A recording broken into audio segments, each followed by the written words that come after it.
houris. Tu as forcément entendu parler des houris. Parler seulement parce que, pour en voir, il faut aller dans la Jannah, le paradis.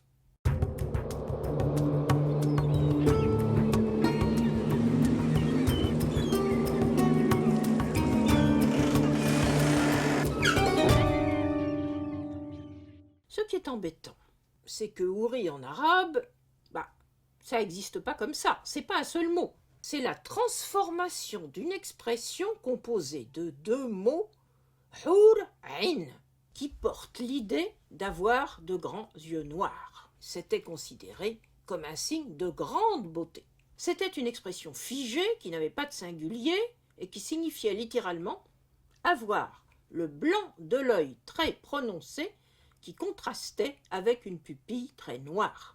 Les hur ain sont mentionnés dans le Coran seulement quand le prophète est encore à la Mecque, ce qu'on appelle la période mécoise.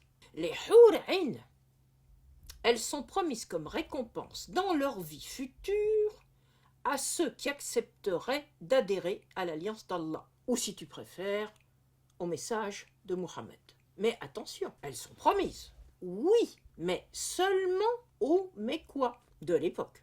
Mais, contrairement à l'idée courante que les hur ain étaient promises aux combattants valeureux, les Mécois, ils ne combattaient pas.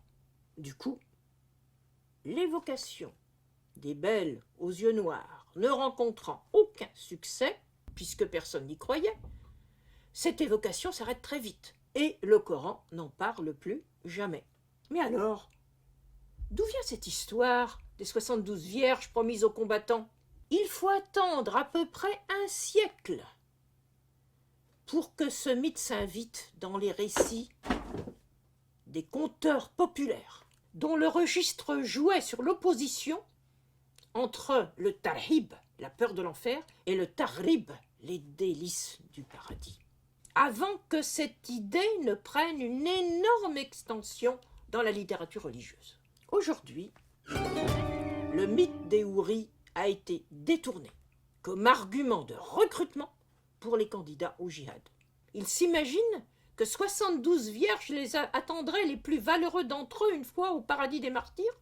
Mais avant de se monter la tête, peut-être faudrait-il qu'ils regardent de plus près le Coran, où rien de tout cela ne leur est promis. À bientôt pour un autre mot, avec d'autres surprises.